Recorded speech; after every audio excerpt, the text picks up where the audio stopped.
Al curso Crítica del Pensamiento Trascendente, con énfasis en la literatura bíblica. ¿Por qué el subtítulo? El subtítulo tiene alguna significación y alguna importancia. El pensamiento trascendente en buena parte tiene que ver con la religión. Y en buena parte tiene que ver con cosas independientes de la religión. Y yo voy a dedicar una parte del curso a hablar del pensamiento trascendente en cuanto no está ligado a la religión, y otra parte del curso en cuanto que sí está ligado a la religión. Pero ocurre que yo tengo muchísima más preparación en la religión judeo-cristiana que en cualquier otra religión, y que conozco la Biblia muchísimo más que cualquiera de los libros, buenas noches, de cualquiera de los libros, por ejemplo, hindúes o cosas por el estilo. Además, yo creo que es claro que en Puerto Rico hay una cierta inclinación en una serie de personas a favor de la religión cristiana. Así que, porque yo conozco más la tradición bíblica y porque la tradición bíblica realmente merece la pena estudiarse, pues entonces por eso he puesto que, por ejemplo, los ejemplos de cosas trascendentes las voy a tomar de la Biblia, tanto del Antiguo como del Nuevo Testamento. Y las críticas muy a menudo van a ser también de la Biblia, críticas a ciertas cosas que no es que tanto que sean de la Biblia como de las interpretaciones que la gente hace de la Biblia, porque a la gente le cuesta mucho trabajo entender un escrito tan antiguo, porque en parte es tan antiguo y tan complejo. Así que esto explicando un poco por qué el texto, el curso se llama así.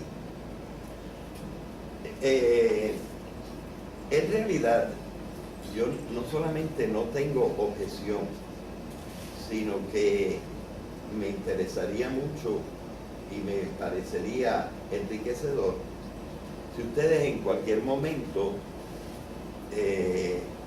deciden comentar, preguntar, objetar o cualquiera otra indicación en que ustedes participen.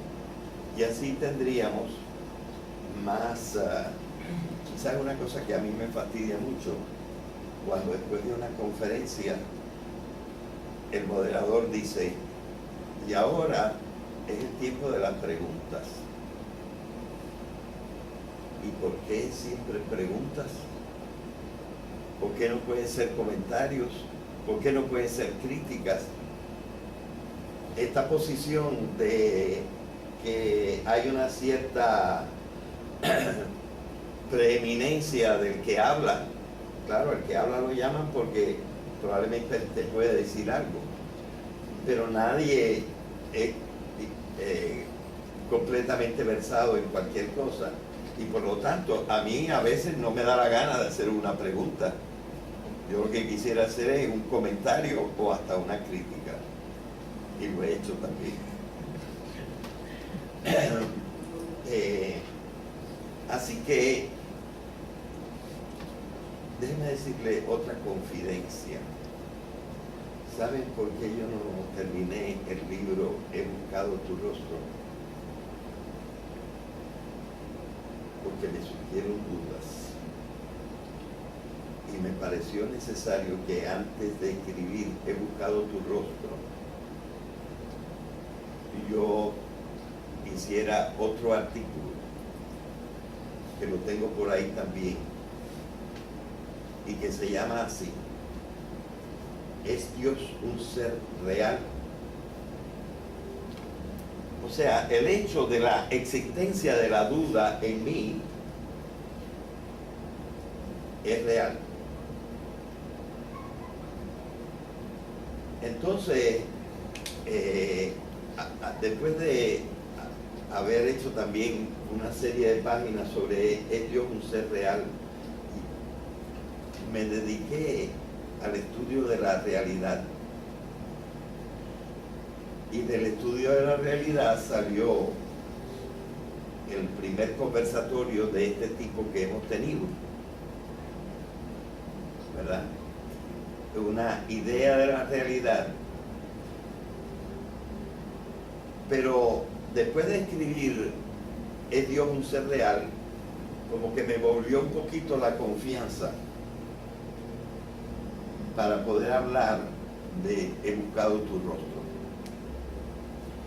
Pero mientras tanto, pues he producido una serie de artículos que han salido casi todos en la revista Ceiba, y que hablan de diversos aspectos fundamentales para poder después comprender la realidad y ver si hay alguna manera como la realidad nos sugiere que la realidad tiene una causa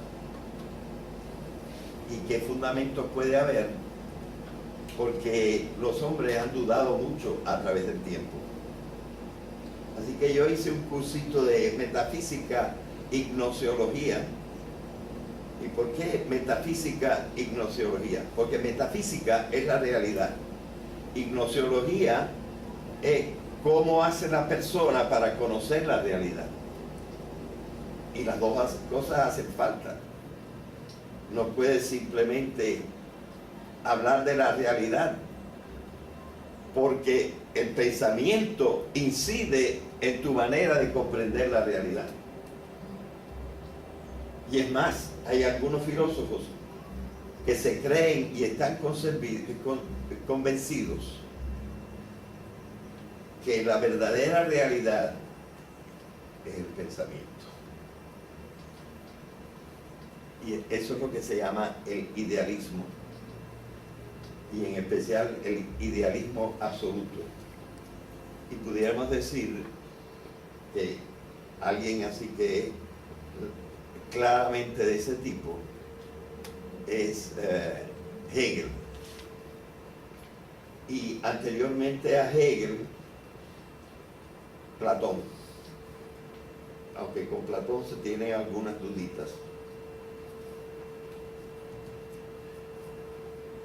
Ven ustedes que nosotros no estamos tratando de una materia fácil. Estamos tratando de una materia que realmente casi nunca se toca en las universidades. Déjenme decirles que yo tengo dos artículos publicados sobre la trascendencia. Un artículo está publicado en la revista Exégesis, que es la revista de la UPR en Humacao, y ese trata de la trascendencia sin casi relación con la religión. Y lo que explora es la relación entre la trascendencia y el lenguaje. Y el segundo artículo es un capítulo de un libro que se publicó casi como libro de texto para la filosofía del hombre y que se ha usado ampliamente en la Universidad Católica, aunque ya cuando yo lo escribí ya yo estaba acá. Y en ese artículo, pues yo hablo de la trascendencia absoluta, es decir, de la trascendencia con respecto a Dios. En este momento no creo que ninguno de los dos artículos esté en la página del profesor, en mi página del profesor, pero yo les voy a dar la manera de entrar en mi página del profesor y voy a poner estos dos artículos. Es más, voy a poner un apartado para que ustedes puedan entrar y ver las diferentes cosas que yo voy a situar aquí para su lectura durante el curso. Así que estos dos artículos ustedes los podrán accesar, como se dice ahora, bastante fácilmente en la página del profesor dentro de algunos días. Tengo un tercer escrito sobre la trascendencia. Cuando fui contratado con otros por el Departamento de Educación para el programa, para rehacer el programa de español. Y me tocó hacer la parte de la trascendencia en el lenguaje. Así que no está editado, y lo que cogió el Departamento de Educación es nada más una parte de lo que yo hice. Así que yo me he ocupado un poquito del tema de la trascendencia desde diversos aspectos. Pero hasta cierto punto lo que yo quiero hacer en el día de hoy es hablarles de la trascendencia un poco personalizándolo. Y personalizándolo para que ustedes vean en un capitulito, una partecita del libro o del proyecto del libro He buscado tu rostro. ¿Okay? Pero quiero decir una cosa. Yo no estoy empezando hoy por el principio. Profesor, permiso. Sí. Hay un profesor afuera. Ah, pues.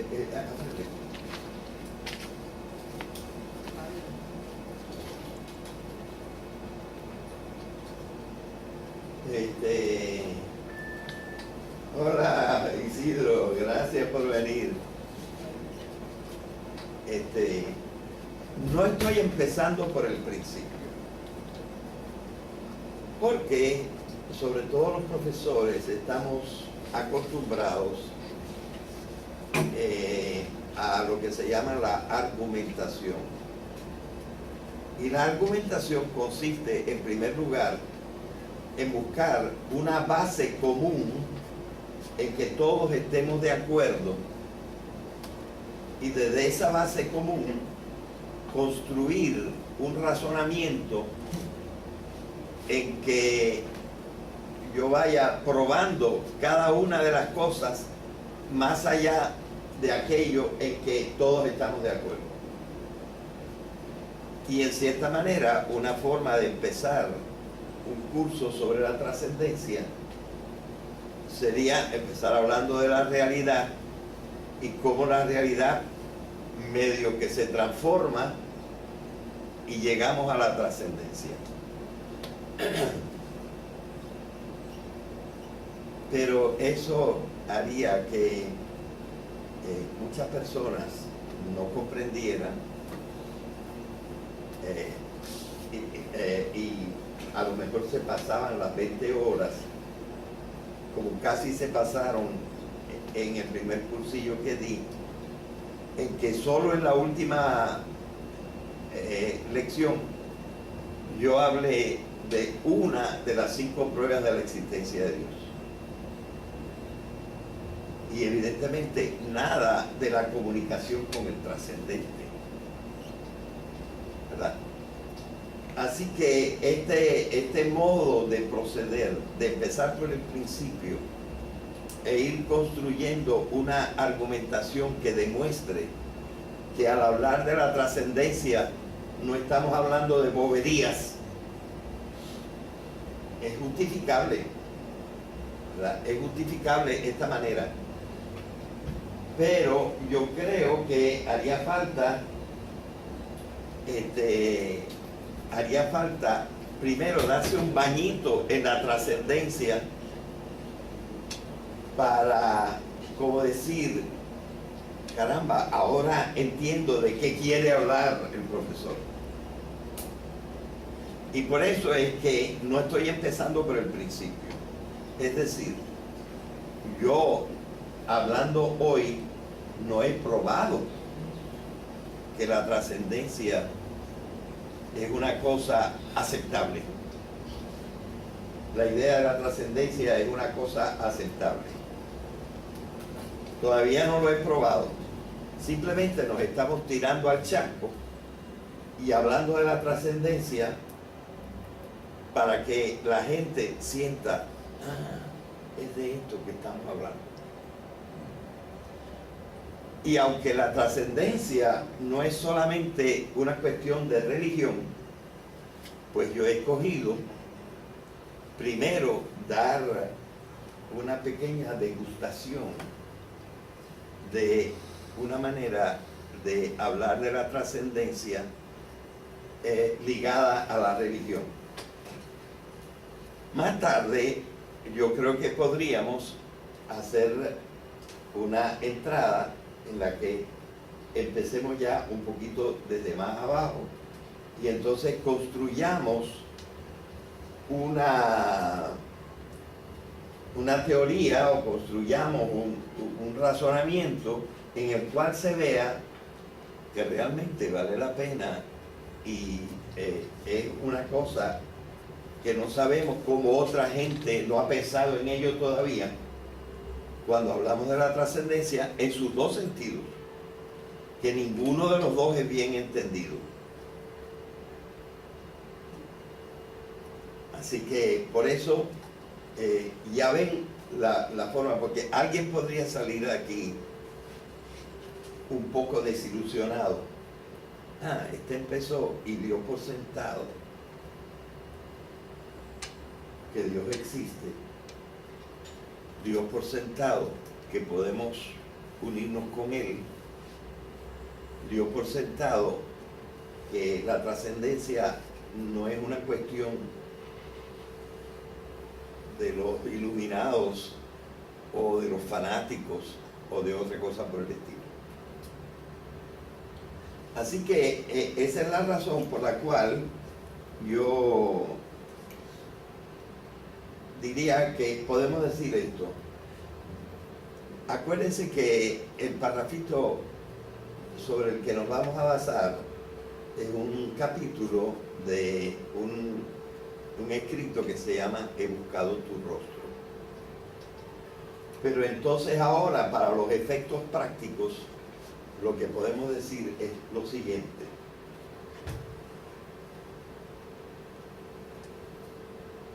Dice, he buscado tu rostro. Entonces, esta es la hipótesis de la que partimos. A lo que yo busco, lo estoy llamando Dios. Todavía no he probado si Dios existe o no existe, pero como que me gustaría que Dios existiera. Y entonces,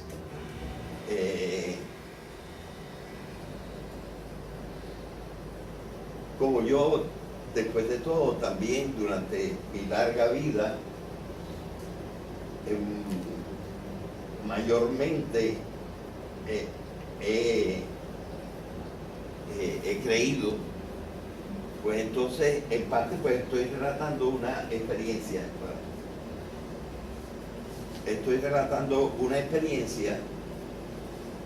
Pero sin ánimo de que ustedes digan, este ha probado la trascendencia.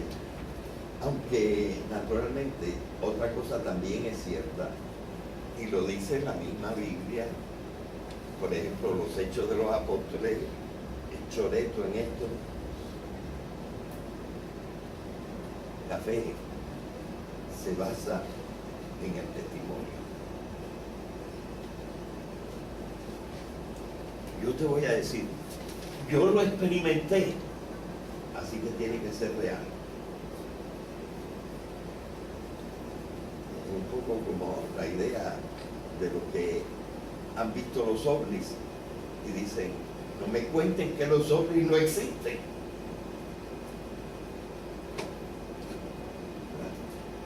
De manera que este es una cosa en que se basa sobre todo la trascendencia religiosa en el testimonio. Y aunque yo he evitado ser demasiado testimonial, pues las cosas se escapan también, ¿verdad? Así que supónganse que esto que nosotros vamos a decir es una experiencia mía. Y déjenme decirles que yo tengo una larga experiencia de buscar ese ser. Y para buscar ese ser he usado la reflexión, he usado ciertos tipos de comunicación que se me han ocurrido, y también he usado una cosa que se llama la oración, y la oración de un cierto tipo, una oración que a mí me gusta mucho y que alguna gente detesta, es el rito, la oración ritual. La oración ritual es algo que tiene que ver con la comunidad. Y la oración ritual es una especie de juego en el mejor sentido de la palabra. Es una especie de drama, de tragedia, pero no en el sentido de tragedia, en el sentido de algo desastroso, sino en el sentido de una tremenda experiencia humana, como la experiencia de Edipo Rey o de Antígona o de las tragedias griegas, ¿verdad? Así que estoy bajo la suposición de que estamos hablando de algo a lo que yo voy a llamar Dios. Entonces también quiero decirles lo siguiente. Estoy leyendo un libro magnífico, no lo he acabado de leer. Es de un israelita que se llama David Deutsch, pero que vive en Gran Bretaña y ha estado mucho en los Estados Unidos. Él tiene un libro que yo no lo conozco, pero conozco dos libros parecidos, sobre la realidad. Y el segundo libro, que se llama The Beginning of Infinity, y ya la infinidad o la infinitud es un pensamiento trascendente, es un concepto trascendente. Pero en realidad el subtítulo es el que aclara. El subtítulo del libro de David Deutsch es este: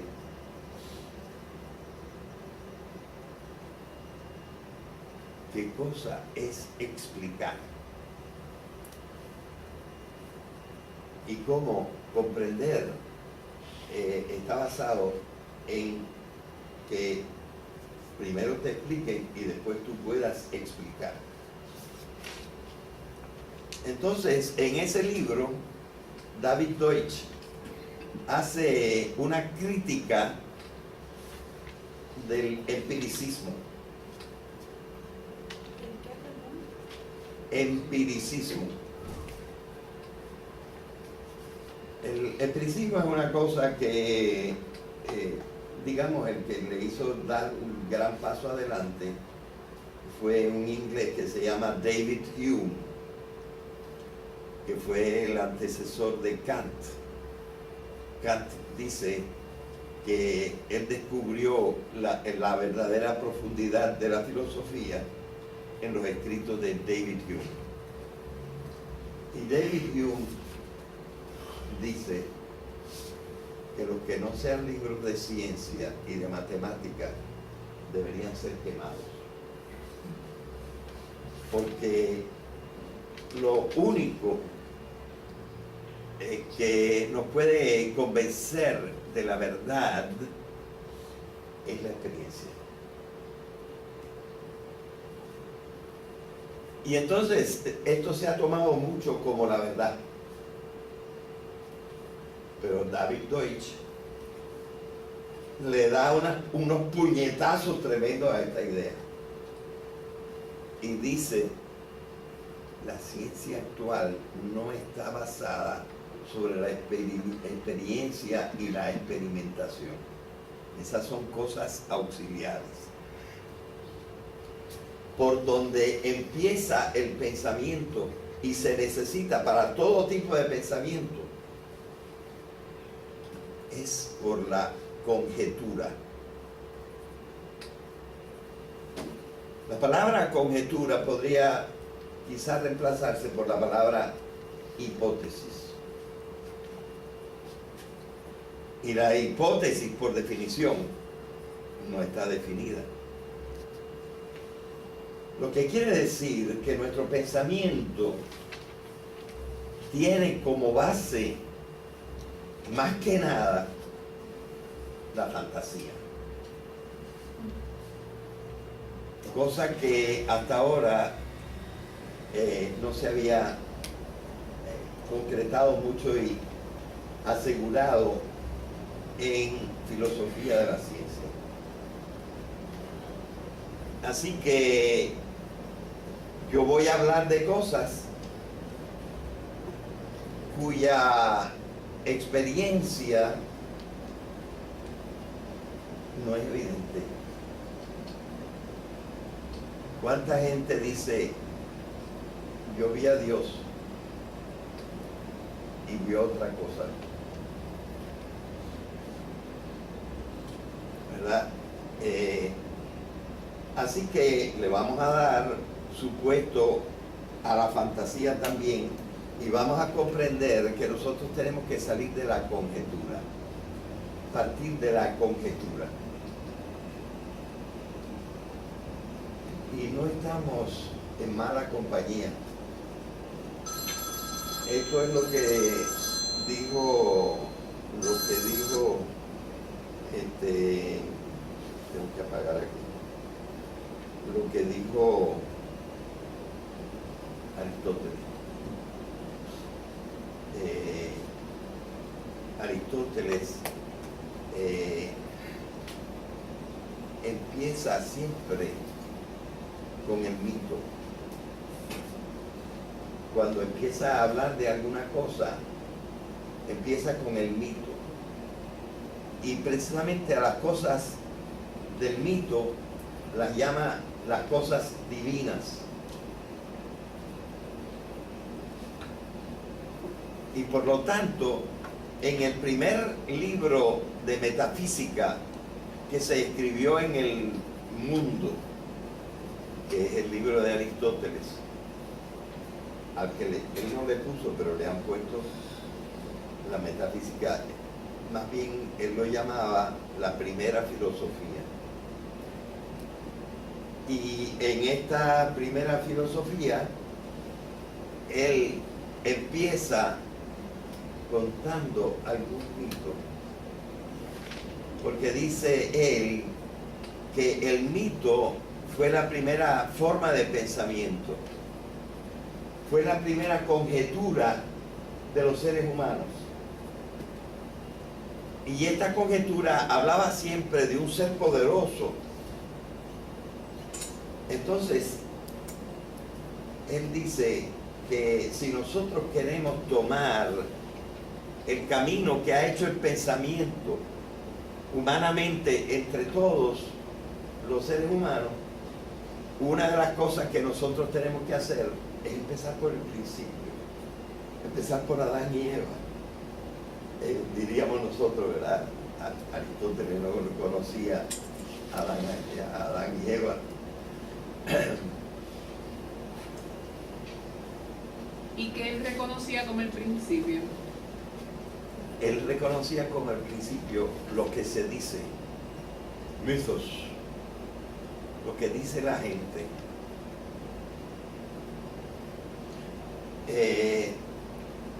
Y entonces a esta parte él lo llama lo divino.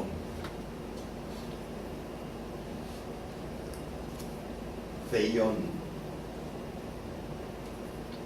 Y esto ha sido un poquito una desgracia que él lo haya dicho así, porque la objeción más grande que hay a la metafísica en estos momentos es que dicen, Aristóteles la basó en lo divino y en el mito. Pero él lo basó en lo divino y en el mito para empezar por el principio e ir elaborando hipótesis, comprendiendo la realidad a partir del pensamiento primitivo. Así que por esta razón mucha gente no quiere hablar de metafísica y han inventado otra palabra. Han inventado la palabra ontología. Ontos quiere decir el ser. On quiere decir el ser. También quiere decir ser. Ser como verbo y ser como nombre. Y ontos quiere decir del ser. ¿Y qué cosa entiende el mundo moderno por ontología? Entiende una metafísica sin Dios. Así que por eso digo yo que es un poco lamentable que la gente por lo menos no comprenda por qué Aristóteles al principio hace una alusión a lo divino en la metafísica, lo que ha traído los problemas modernos. Dicen que él hizo una ontoteología, es decir, una explicación del ser de Dios, y entonces la rechazan. Me gustaría hacer un comentario aparte diciendo que hay un problema en entender, y sobre todo en entender las cosas antiguas, y es que mucha gente no comprende una disciplina que se llama la filología. Y la filología, por ejemplo, lo que yo acabo de dar es una explicación filológica. ¿Por qué la gente está diciendo ahora que Aristóteles basa su metafísica en algo que no puede probar? Porque está hablando de la divinidad. Cuando, si uno va examinando el contexto de lo que podía significar Theion, es decir, lo divino, en Aristóteles no tiene la significación que nosotros le damos ahora a lo divino, sino tiene otra significación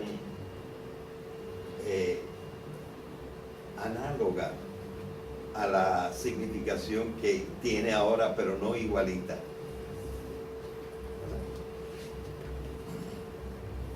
Esta es una de las cosas que yo analizo en uno de mis artículos de Ceiba, que van a estar también puestos allí, que se llama El conflicto de los saberes.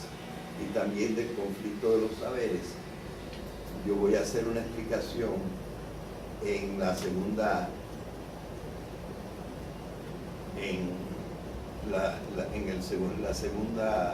parte, es decir, en la lección número 2. Bueno, pero si sigo hablando de esto, no voy a entrar en esto. En realidad, yo me inspiré, pues yo les decía que yo tenía una gran experiencia ritual. Yo por 30 años, diariamente, recitaba los salmos en comunidad. Y si uno hace esto, evidentemente uno piensa. Las misas a las que yo voy, que voy todos los domingos, me hacen pensar profundamente. Las lecturas que oigo las relaciono con el sentido hebreo de las palabras, con el sentido griego de las palabras. Y les voy a dar unos ejemplitos hoy, digo si tengo tiempo, porque se me está pasando el tiempo. Es decir, he tenido mucha suerte, he podido tener un buen bañito de lenguas antiguas. Yo estudiaba hasta arameo, pero de eso sí que no me acuerdo nada. Pero sí hebreo antiguo, griego, latín. Recitaba los salmos en latín, pero recordando las palabras hebreas que me explicaba mi profesor en la universidad. Y entonces, este pedacito que vamos a leer, o que ustedes podrán leer, quizá lo que yo hago es que les pongo esto también, estas paginitas, se las pongo en la página del profesor, por si las quieren leer. Se basa en una cierta lectura de un salmo, que a veces se conoce como el Salmo 26 y a veces se conoce como el Salmo 27. Porque hay un problema, hay un salmo que está dividido en dos y al final dos salmos que están juntados. Y entonces ha habido dos numeraciones de los salmos. Y la numeración que más se usa y más accesible a ustedes, esta palabra que estamos citando, Señor, he buscado tu rostro, está en el Salmo 27, en la edición que ustedes más pueden usar. Pero déjenme decirles que me encontré que el texto hebreo de este salmo está corrupto, cosa que sucede no en todo momento, pero abundantemente en la Biblia. Hay textos que sea en hebreo o que sea en griego. La Biblia, el Antiguo Testamento se tradujo al griego antes de Jesucristo. O sea, el texto griego del Antiguo Testamento no depende del cristianismo. Ya estaba traducido en varias traducciones desde antes de Jesucristo. Y entonces a veces el texto griego está corrupto, a veces el texto hebreo está corrupto, y este pasaje está un poco corrupto. O sea, como yo lo recitaba, y como no lo he podido encontrar, porque en el internet está como 3 o 4 veces la Biblia entera en latín, pero ninguna es la Vulgata, por lo menos todavía no la he encontrado, la Vulgata de San Jerónimo, que es la que yo recitaba porque es la que tuvo la iglesia, sobre todo hasta el Concilio Vaticano II. San Jerónimo tradujo la Biblia del hebreo, de los pedacitos que hay en arameo y de los pedacitos que hay en griego, los tradujo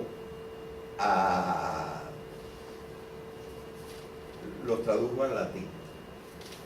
Y esta traducción de San Jerónimo se usó por más de 10 siglos.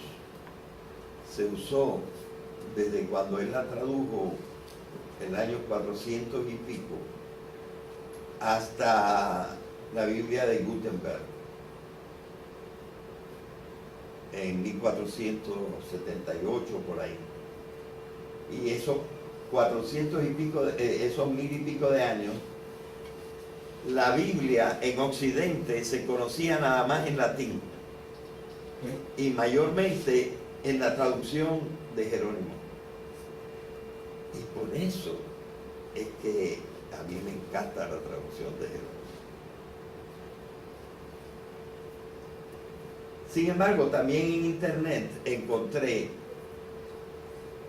que la traducción de Jerónimo la llama uno de los articulistas de una traducción pésima.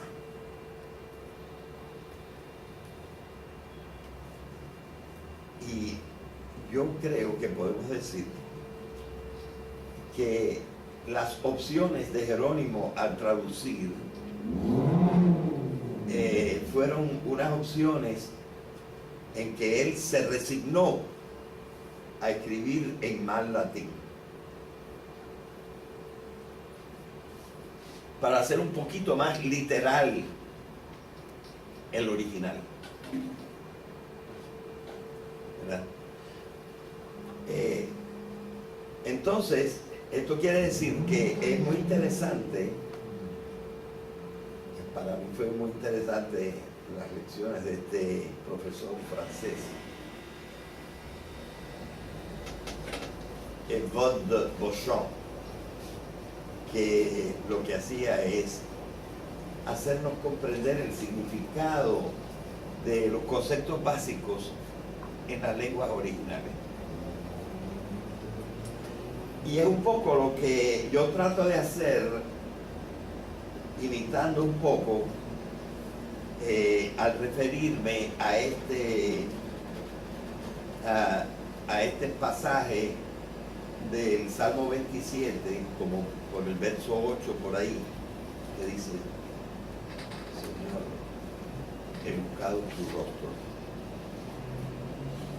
Entonces, lo que yo voy a hacer ahora para ir avanzando un poquito es tratar de meditar sobre la palabra buscar.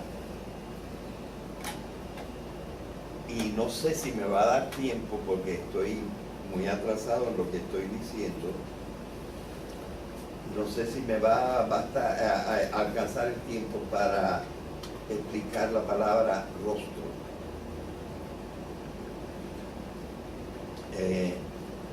Pero primero vamos a buscar.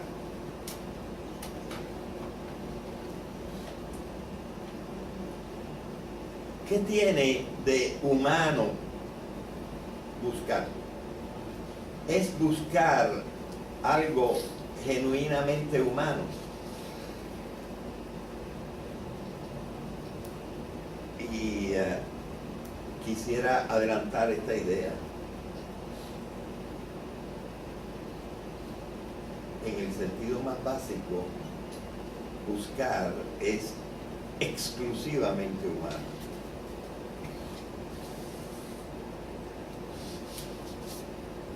Solo el hombre realmente busca a un nivel que ni los animales buscan. Y evidentemente la búsqueda de que estamos hablando es más bien la búsqueda intelectual. Y el intelecto completamente desarrollado nada más lo tiene el hombre. Así que cuando yo estoy buscando cualquier cosa que yo busque, estoy realizando la operación más alta y más humana que existe. Es decir, nuestra vida tiene el propósito de buscar, tanto desde el punto de vista intelectual como desde el punto de vista volitivo. A mí me gusta mucho usar la palabra volitivo y voy a usar otra palabra más que me gusta más, pero un poco desconocida para algunos. Creo que no para ti o para varios.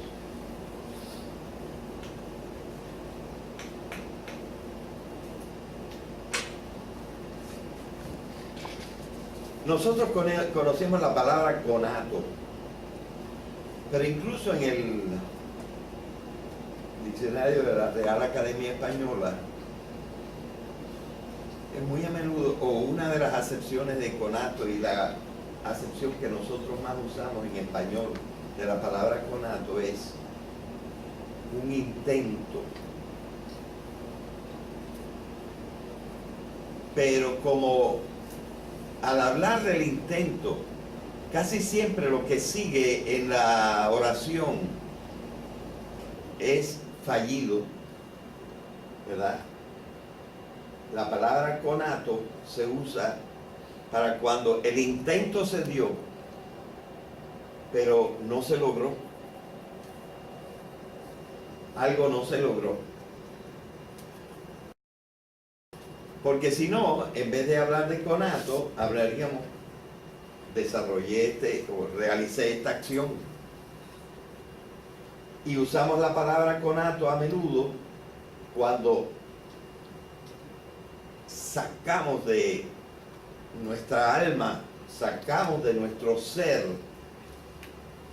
el deseo, la palabra importantísima, el deseo de empezar a actuar. Y el hombre está programado para actuar. Incluso el pensamiento, lo que es un medio para actuar a nivel verdaderamente humano. Pero la finalidad no es pensar en la vida. La finalidad es actuar. Entonces, sin embargo, por ejemplo, en latín, la palabra conatus no significa intento fallido. Significa intento, es decir, el comienzo de la intención. Hay dos tipos de intención: la intención intelectual y la intención actual, de la acción, de hacer. Hay libros enteros sobre la intencionalidad, que es la condición del hombre. La verdadera condición humana es ser un ser intencional.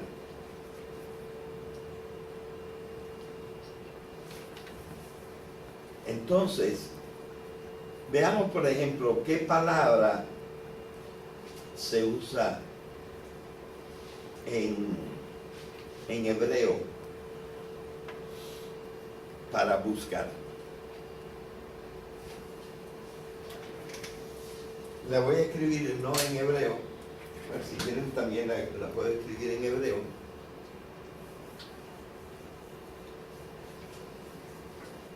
Esta es la palabra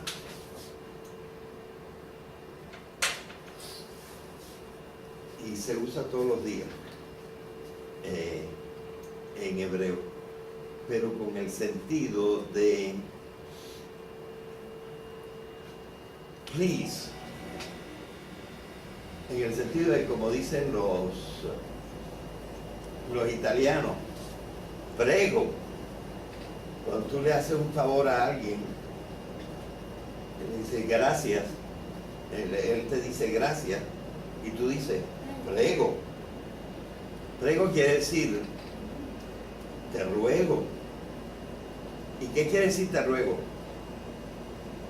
Te ruego que comprendas que lo que acabo de hacer por ti lo hice porque mi placer es complacerte,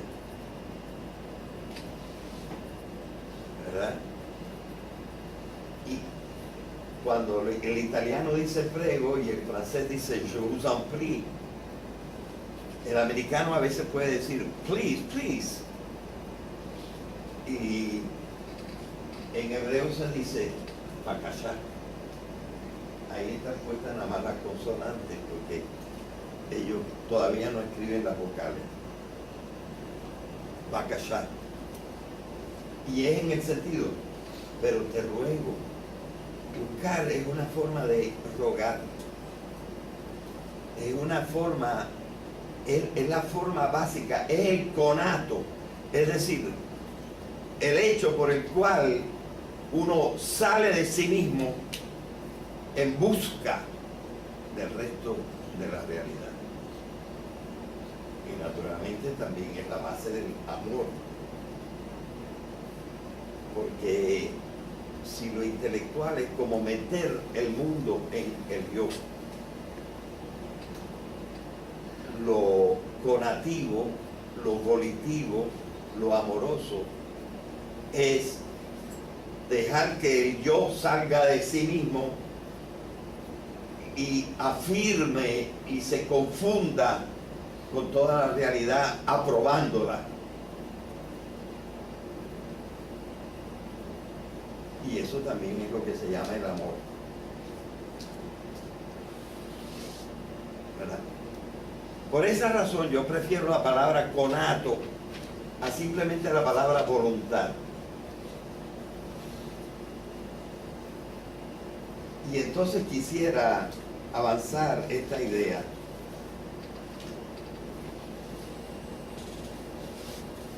El conato es incluso anterior a la cognición.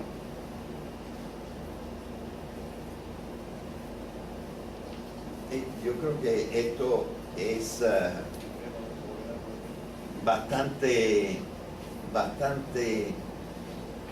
conocido ya por algunos, que hay algo anterior a la búsqueda intelectual, y eso anterior a la búsqueda intelectual lo podemos llamar el deseo. O sea que estoy tratando de unir las palabras búsqueda, conato, deseo, acto voluntario.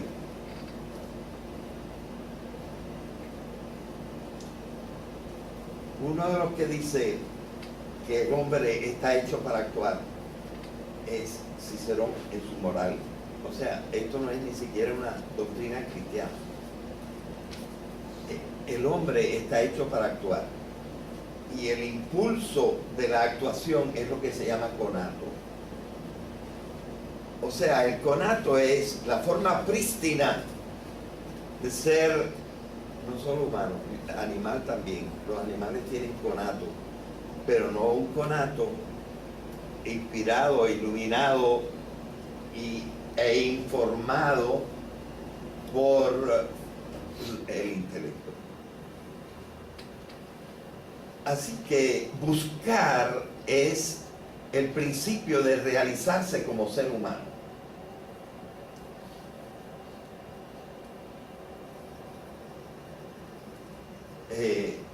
Y nosotros siempre estamos buscando, intelectualmente, estamos buscando, incluso para la propia complacencia, hasta para el placer, hasta para decidirnos. Todo en el fondo está basado en el conato, más todavía que en el intelecto. De manera que cuando yo digo, he buscado tu rostro, estoy realizando mi humanidad.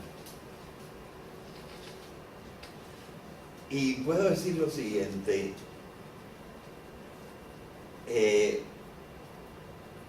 algo básico en el concepto de Dios de muchísima gente es que Dios es el ser perfecto. Y entonces cuando nosotros decimos, he buscado tu rostro, y estamos refiriendo ese tú y ese rostro a Dios, es como si estuviéramos diciendo,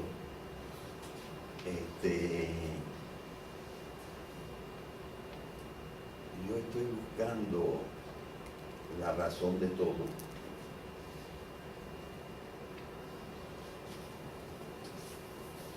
Y a veces en esto nos trabamos, y yo creo que en el ejercicio de filosofar sobre esto, porque a veces nosotros no filosofamos sobre los conceptos religiosos, sino simplemente los usamos a un nivel afectivo, emocional, que no es nada malo, pero que no nos da otros aspectos de aquello en que nosotros estamos pensando.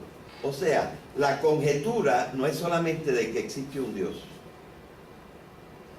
La conjetura en que nosotros nos basamos es que evidentemente yo lo que estoy buscando es algo digno de ser buscado. Y esto algo digno de ser buscado lo puedo concebir como perfecto.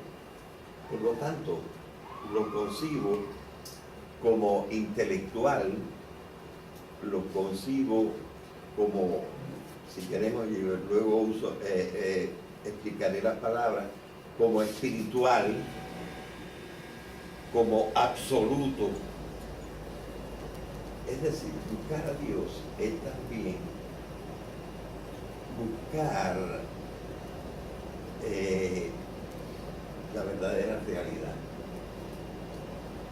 Por cierto, este es uno de los nombres que le da Santo Tomás a Dios.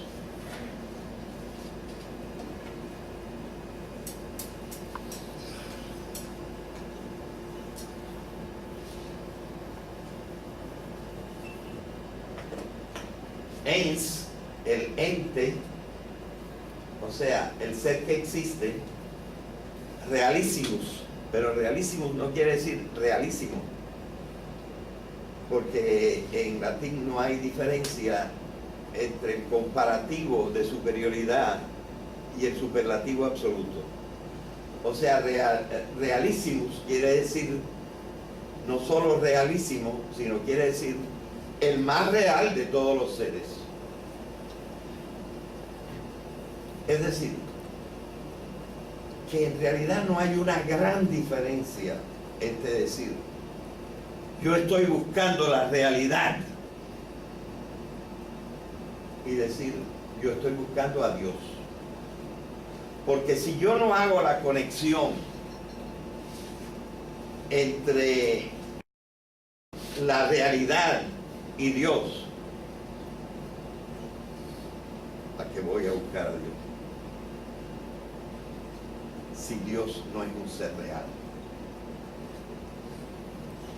O sea que por lo menos en el conato, es decir, en esa voluntad básica del ser humano, yo lo que estoy buscando es encontrarme con la realidad que me convenza de quién soy yo, en dónde estoy parado, ¿verdad? Es decir, y sobre todo, así como dice uno de mis artículos y yo expliqué, yo estoy convencido de la unidad de la realidad. Y nosotros explicamos bastante a Parménides, que habla de la unidad de la realidad.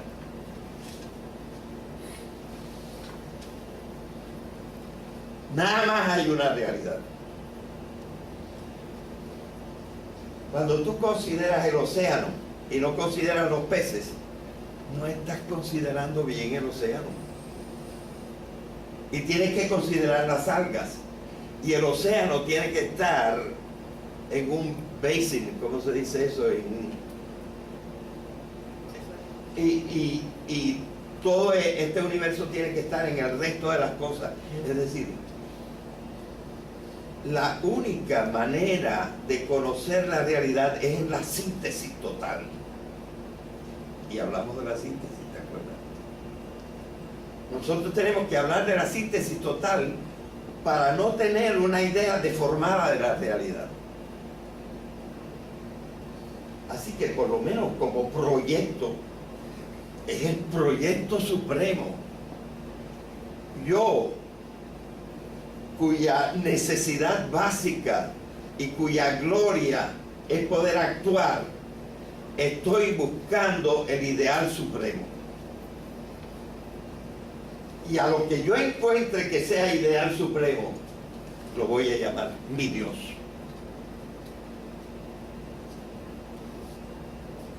Esta es la idea básica, entonces, de la idea de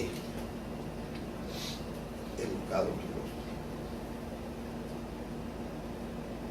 rostro. O sea, lo primero que yo quería decirle, ya lo dije, lo primero es el conato. Lo primero es que nosotros somos seres que estamos hechos para actuar. Y que el actuar básico, verdaderamente humano, es buscar. Y que lo que yo puedo buscar es la realidad. Y que lo que yo considere que puede representar la totalidad de la realidad, lo voy a llamar el ente más real que puede haber. Y le voy a dar el nombre de Dios. Entonces, cuando nosotros entramos un poquito en esta cosa, partiendo del ser humano y partiendo de la verdadera base del ser humano, que es el conato, como que suena algo aceptable, ¿verdad? Así que dijimos esta primera parte, pero claro, ahora falta la segunda. ¿Y cómo es el rostro de Dios? ¿Qué características, qué notas tiene esa realidad absoluta que yo estoy buscando?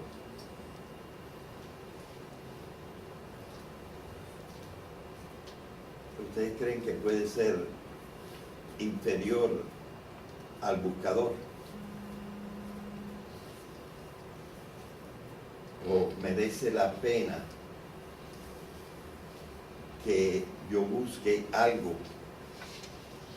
que sea inferior a mí. Esto podría ser explicado en otro sentido. Y quizá algún día entremos en esta otra parte. Porque ese es el cristianismo. El cristianismo es darle consistencia a lo que tiene menos consistencia que yo. Meter en el mundo el amor. Pero ese es otro elemento. El elemento es que yo no puedo concebir que el ser absoluto sea menos que yo. De manera que si hay un ser absoluto y la unidad del mundo me está haciendo ver que tiene que haber un ser absoluto y que el ser absoluto no puede ser inferior a mí, entonces yo tengo que buscar cuáles son las características, las notas, es decir, los puntos que yo puedo señalar y notar sobre la existencia de Dios, ¿verdad? Y entonces el proyecto de buscar el rostro de Dios, aquí estoy usando una metáfora, rostro, lo estoy usando en vez de usar la esencia de Dios o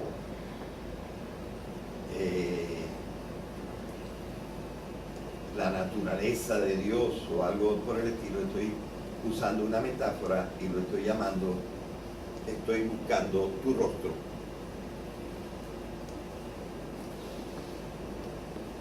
De manera que pudiéramos decir que esta es quizá una de las mejores formas de calificar el propio proyecto de vida. Siempre que yo empiece a dejar ciertos infantilismos en mi concepción de Dios y usando evidentemente la base filosófica que yo pueda adquirir para lograr ese fin, ¿verdad? De manera que aquí tenemos un proyecto de vida. Y quiero decirles una cosa. Durante aquellos interminables 30 años en que a menudo ocurría que yo tenía que decir ultum tu domine quaesivi, Señor, he buscado tu rostro, se me ocurrió que ese podía ser el moto de mi vida.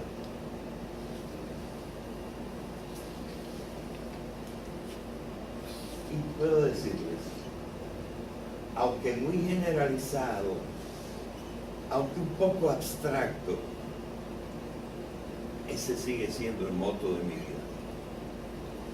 Y al buscarlos a ustedes, por ejemplo, y al pensar en comunicarme con ustedes y decirles mis ideas, es parte de la misión de mi vida. La misión de mi vida es aclarar qué es la realidad y qué contacto tiene la realidad con Dios, que es el fundamento de la realidad.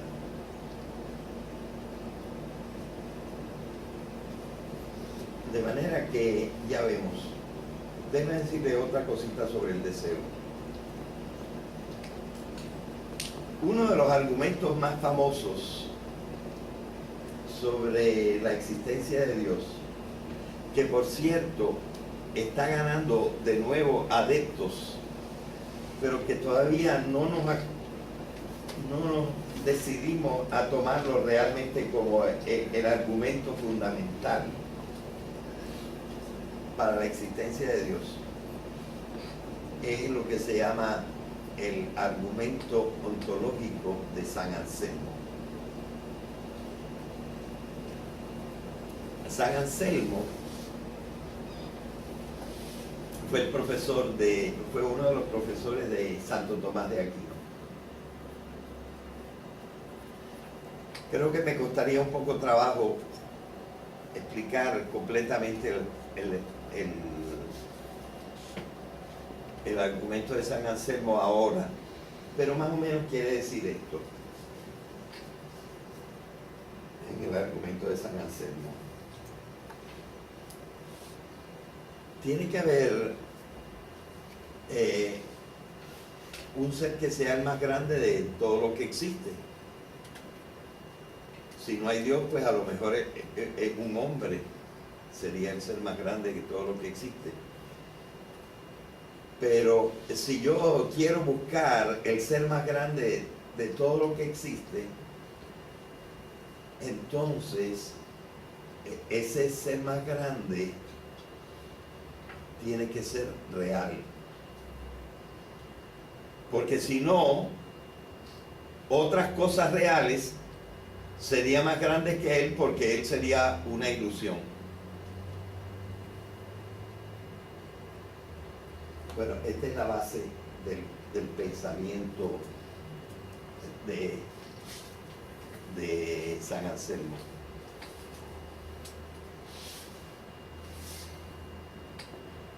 Entonces tendríamos que llamar real o el ser supremo a un ser que, aunque no fuera Dios, existiera. Porque si Dios no existe, entonces el otro sería Dios. ¿Verdad? Más o menos este es el argumento de San Anselmo. Y él lo explica en un libro que llama el Proslogion. Ahora, este argumento está en el segundo capítulo, no en el primero. ¿Saben qué cosa está en el primero?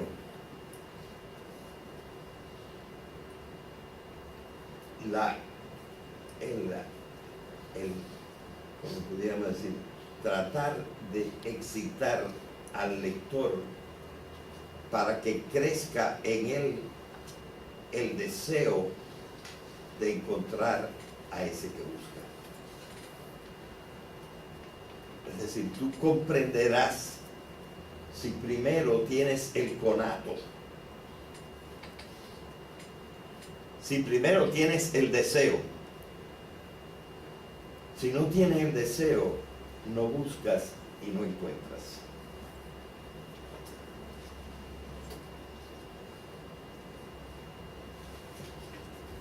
Entonces ustedes ven que hay toda una coherencia entre estas cosas que forman como el fundamento de lo que pudiéramos llamar la religión. Y de paso, podemos ya eliminar una, ¿cómo se dice? Misconception, una malinterpretación de la religión. Porque ordinariamente la gente, cuando habla de religión, piensa que la religión es un sistema de creencias. Y no es eso. La religión es una organización de un conato colectivo por encontrar la realidad.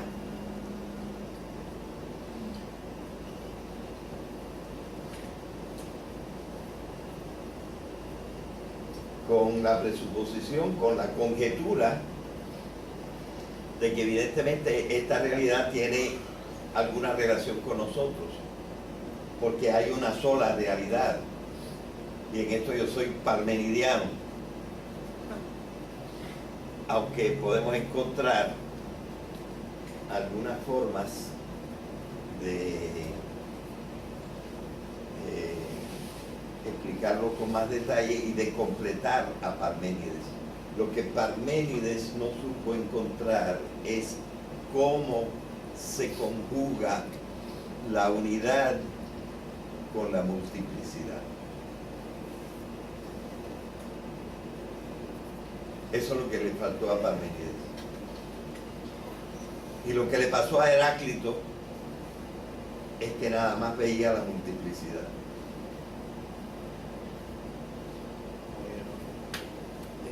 Y tenemos que ver cómo se conjuga la unidad con la multiplicidad. Y por eso ese artículo que... mis artículos en Ceiba tienen como una secuencia y van buscando una cosa como lo que estamos diciendo hoy. Estamos buscando una manera de integrar los conocimientos y decir la realidad es mucho más de lo que se piensa que es la realidad. ¿Qué es lo que quiere decir trascendencia?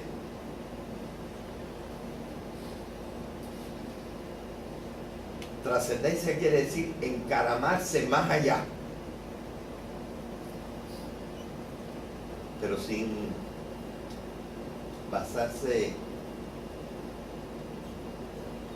en el sinsentido, buscando sentido, buscando una forma de afirmar estas cosas. ¿Ok? Así que San Anselmo nos da un poquito la razón al anteponer la excitación del deseo antes del recurso de buscar activamente, intelectualmente, aquello que deseamos. Y déjenme decirles que hay una cosa que a mí siempre me ha llamado la atención. Hay un gran filósofo, porque los americanos tienen esa suerte, que ya han tenido 3 o 4 filósofos de altura completamente mundial. Y uno de ellos se llama Charles Sanders Peirce. Y Charles Sanders Peirce, que es un poco es uno de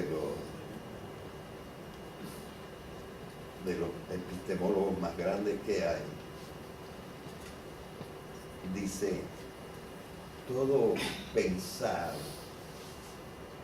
está precedido por una forma inconsciente de saber dónde uno quiere llegar.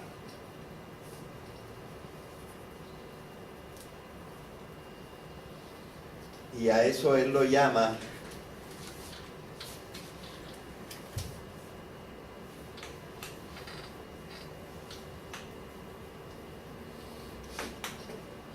abduction. Él dice: la mente humana primero decide dónde quiere llegar y después busca los razonamientos para llegar ahí. O sea que él cree que la inducción, la deducción, la comparación son procedimientos reales del intelecto, pero estos procedimientos reales del intelecto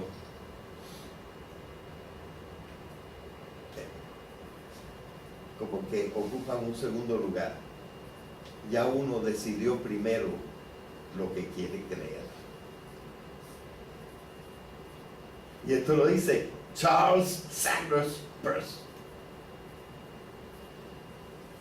Es decir, él no dice que la deducción, la inducción y la comparación o analogía sean falsedades, pero dice que existe un proceso anterior en la mente, y ese proceso anterior en la mente que ya, claro, tú puedes después retirar y decir, bueno, yo estaba buscando esto y me equivoqué, pero lo primero que tú haces es decidir qué tú quieres. Por cierto, se me olvidó cuando dije buscar y cuando dije las otras palabras, conato, etc. Se me olvidó hablar de querer, fabulosa palabra castellana, que es la principal palabra de nuestra lengua. Querer. ¿Y saben ustedes cuál es la raíz latina de querer? Buscar.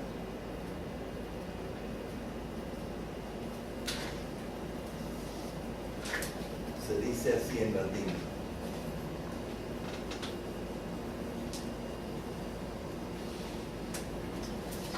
Esto es un diptongo que se pronuncia E. Cuero.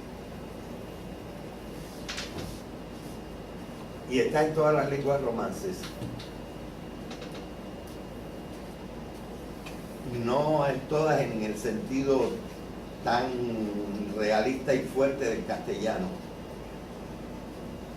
En francés, querer quiere decir nada más buscar.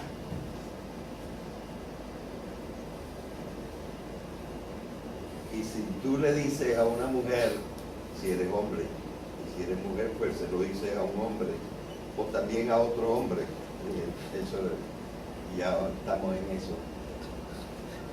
Te quiero. Es una forma de decir te estoy buscando. La raíz de querer es buscar.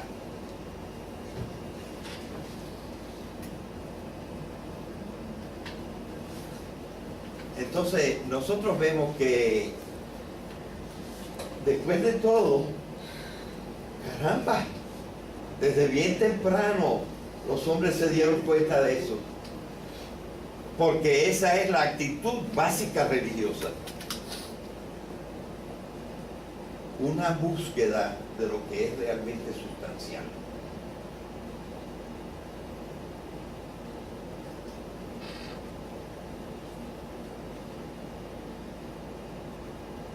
Así que ustedes ven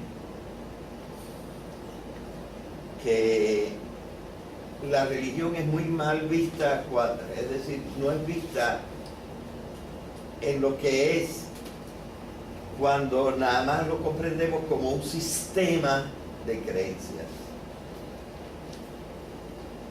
Y también, muy a menudo, porque también la religión tiene un sistema de creencias, pero esa no es la verdadera actitud religiosa.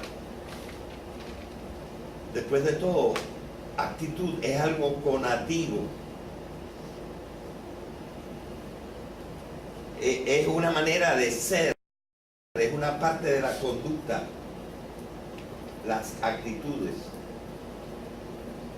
Y la actitud religiosa es la actitud de buscar. Y naturalmente no de buscar algo que no sea real.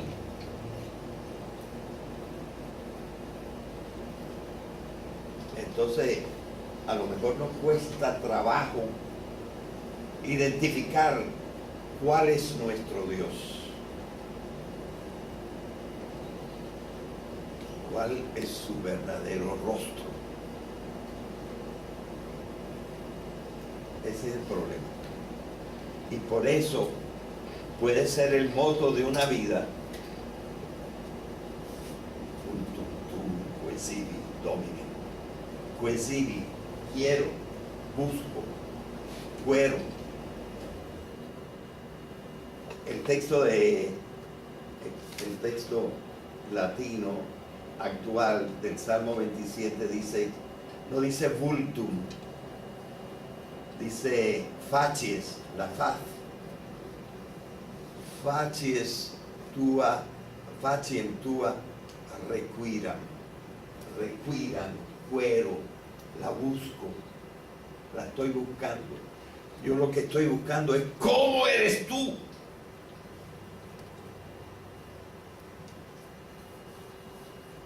Y tratando de ver de que no me estoy fijando en una ilusión, sino que me estoy fijando en el ens realissimus.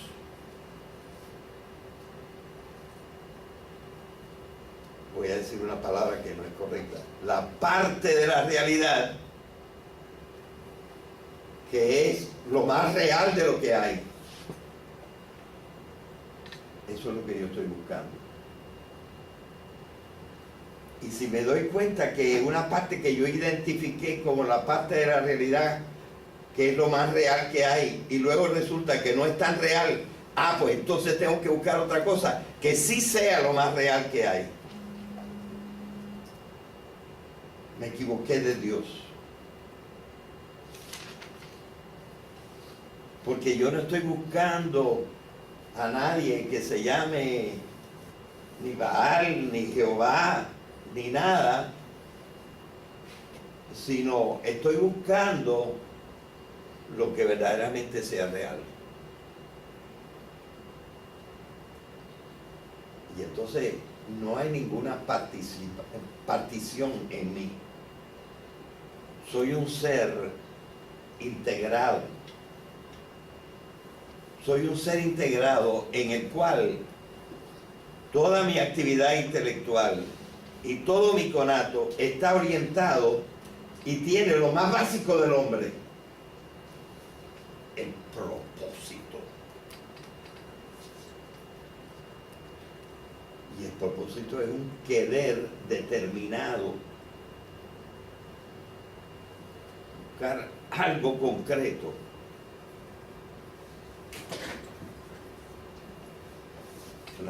Todavía no hemos entrado en el rostro. Para entrar en la metáfora del rostro, déjeme decirle todas las otras metáforas que hay sobre Dios.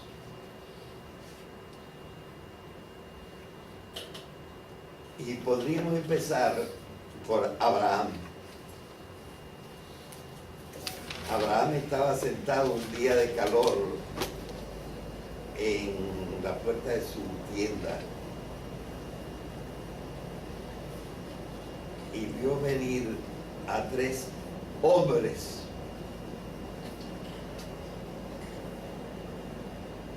Creo que está la palabra hombre. Vio venir a 3 hombres y se postró en tierra. Y entonces les digo, no pasen, quédense a comer y luego seguirán su camino. Y entonces uno de ellos le habló.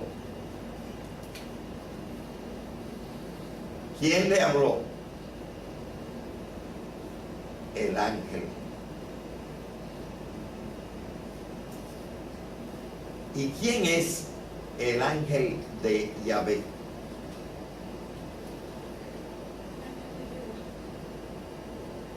En los escritos bíblicos anteriores al exilio, el exilio fue en el año 587. Ciertas partes de la Biblia se escribieron antes del 587 y ciertas partes se escribieron después del 587. Los judíos en el exilio conocieron la angelología babilónica. Y entonces los ángeles fueron unas especies de semidioses, unas especies de demiurgos, que decían los griegos. Pero en los escritos anteriores al año 587, los hebreos no conocían la angelología babilónica. Y entonces el ángel era, como dice la palabra, Maleach, el enviado.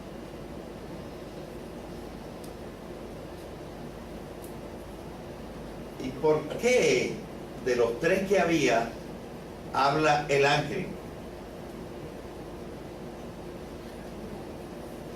Habla el ángel por esto. Yahvé es tan absolutamente otro, su realidad es tan incomprensible, tan alta y tan terrible, que mejor que el hombre no se le acerque, y el hombre no se le puede acercar. Entonces hay una manifestación que se comprende como diferente del ser esencial, y a esta manifestación se le llama el ángel. O sea, ¿de dónde nació el concepto de ángel? El prístino, el primero, el que no está apoyado en la tradición babilónica, nació de una concepción de la altísima realidad de Dios, que igual que Parménides dice más o menos, es incomunicable. Y esto se ve hasta en el concepto de Trinidad. ¿Qué conocemos nosotros de Dios? Sus enviados, el Logos y el Pneuma, la palabra y el Espíritu. No a Él, a quien no podemos llegar, según la parte más antigua. O sea, lo que nosotros vamos a ver es que existen una serie de figuras que en cierta manera podemos llamar metáforas, que se mencionan con respecto a Dios para evitar ni siquiera hablar de Dios con la palabra que le convendría a su naturaleza, porque no existe la palabra que le convendría a la naturaleza de Dios. Siendo Dios el totalmente otro, el hombre, para referirse a Él, necesita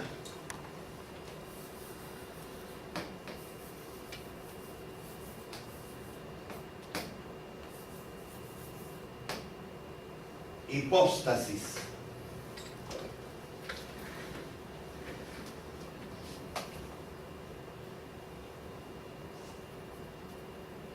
En realidad, etimológicamente, la palabra hipóstasis, que es griega, tiene la misma significación etimológica, pero no como concepto, de substancia, porque hipo quiere decir por debajo, igual que sub, y stasis es stancia. Así que, sin embargo, por ejemplo, en la teología de la Trinidad, la palabra hipóstasis se refiere a las personas divinas. Cada persona divina es una hipóstasis. Y aunque existen otras palabras, este es un problema. La confusión de las palabras en griego, en latín, cómo han ido derivando. La palabra substancia significa dos y tres cosas. Y la palabra substancia en latín no corresponde a una palabra que etimológicamente significa lo mismo en griego. Hay una serie de confusiones. Y uno, para realmente entender las cosas, pues tiene que conocer las lenguas originales. Pero entonces la Biblia está llena de expresiones acerca de las hipóstasis de Dios.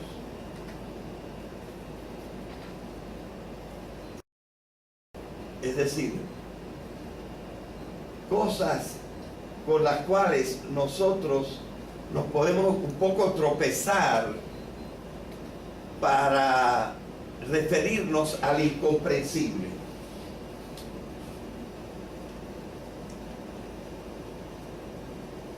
Y la primera que se usó fue el ángel. Pero eso para nosotros queda muy oscuro, porque después los ángeles babilónicos arrasaron y en los textos posteriores al año 587, pues entonces los ángeles son otras cosas. Son una especie de semidioses. Y también son los hijos de Dios. Así que hay toda una serie de palabras primitivas, todas metafóricas, ¿verdad? Pero detrás de ellas queremos referirnos a la verdadera realidad, al ex realismo. Pero el hombre no soporta, no puede. Y eso es lo que le dicen también los israelitas a Dios en el Sinaí. Le dicen, porque Yahvé era como Baal y como Zeus, el dios del trueno, del rayo. Y la manifestación de la divinidad en el Sinaí, ¿qué cosa fue? Una tormenta, con rayos, truenos, el ruido de los vientos. Y la tormenta asustó a los israelitas. Y eso siguió en la tradición cuando dice el temor de Dios. Ese es el principio de la sabiduría. Es decir, cuando tu primera experiencia de Dios, ¿cuál es? El miedo. Es decir, pone a temblar tu propio ser cuando te encuentras con el fondo de la realidad.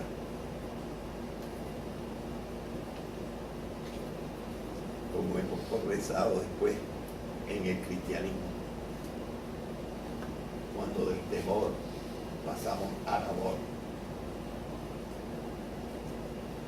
Pero es que tenemos que comprender el temor como eso. Es la experiencia básica, primitiva de la divinidad. Como cuando uno se encontrara en medio del océano sin ver por ninguna parte la tierra y ya no pudiera nadar. Perdido. Es decir, ante la majestad de la realidad, nosotros descubrimos el miedo, el temor, que es muy primitivo. Porque cuando comprendemos, hay unas empatías entre la realidad y nosotros. ¿Verdad? Pero entonces toda la Biblia está llena de hipóstasis de Dios. Y tenemos el Logos. Ya es la hora. Bueno, quizá podremos seguir explicando o ustedes podrán leer aquí un poquito la continuación. Pero lo que estamos buscando es esto: manifestaciones de Dios.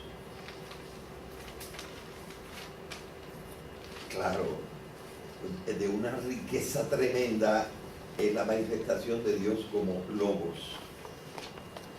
que por cierto nosotros identificamos con Jesucristo, con la divinidad de Jesucristo. Y otra hipóstasis es el Pneuma, es decir, el Espíritu. Como por el año 300 aparece otra hipóstasis, que es la sabiduría. Y así hay una serie de conceptos abstractos que son lo que podemos percibir del Dios real, que es inconocible.